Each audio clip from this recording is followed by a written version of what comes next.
कनी के गो बहुत छोटक मोटक हो गई, कुछ हमने के आदरणीय लोग बैठल बा तो कुछ अच्छा गीत भी हो जाए। ओकरा बाद प्रियंका बाड़ी बहुत सारा लोग बा सब गाई की कवना करवला पिया कि घरे बैठवला। एगो नया नौहर कनिया के बियाह करा के गौना करा के राजा जी अब पेट के सवाल बा पुरुष कमाए जाता मेरा भी कहत दिया कि कवना करवला पिया हो अरे घरे बैठवला तो अपने चलेला पिया कि अपने चलेला पिया अरे पूर्वी बानिजिया अब भैया कि कवना करवला पिया हो घरे बैठवला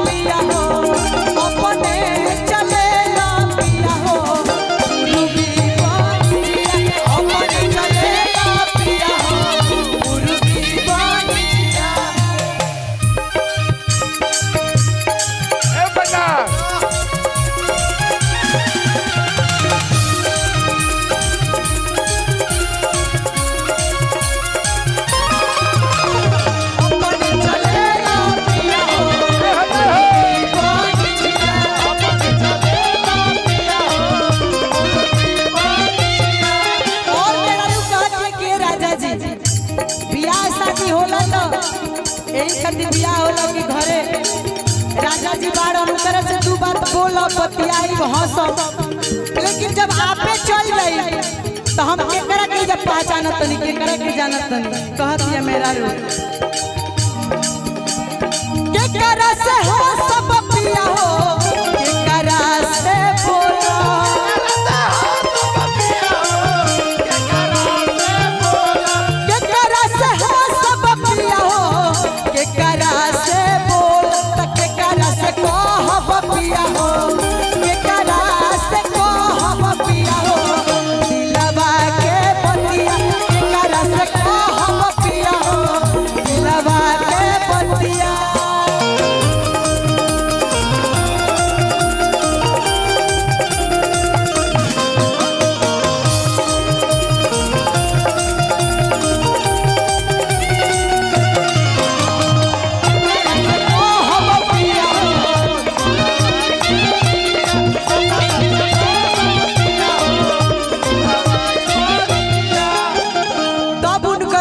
राजा जी समझावत कि पेट के सवाल बा हमारा तो कमाए जाए के पड़ी, लेकिन सुनो घर में माई बिया दीदिया बिया हमार छोट भाई बा ओकरे से जन बोले के होई कहे कोई कहिया कैसे अरे सासू जी से हंसी हां धनी हो ननदो से बोली हां सासू जी से हंसी हां धनी हो ननदो से बोली हां देवाना से कोई हां धनी हो देवाना से कोई हां धनी हो दिलवा के बतिया देवाना से कोई हां धनी हो दिलवा के बतिया तनी देखे तो हमके प्यारी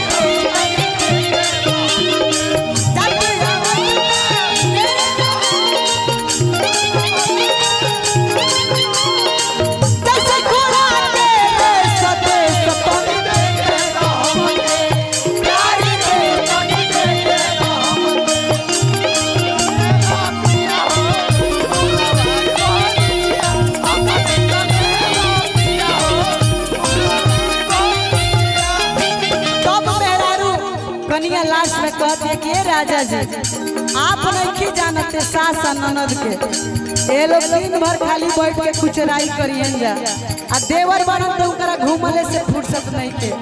हे राजा जी हमार बात सुनी। अरे सासू जी ना सुनी है पिया हो लगा के बतिया।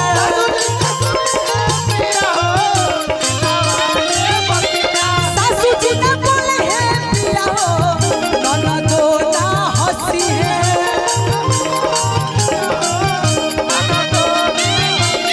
सासू जी ना हंसी है पिया हो ननदो ना बोली है तो देवरा ना सुनी है पिया हो।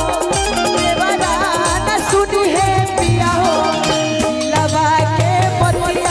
देवरा ना सुनी है पिया हो लगा के बतिया। देवरा ना सुनी है पिया हो लगा के बतिया। देवरा ना सुनी है पिया हो लगा के बतिया। और आई एगो मनीष भैया के फरमाइश पर गाना हो।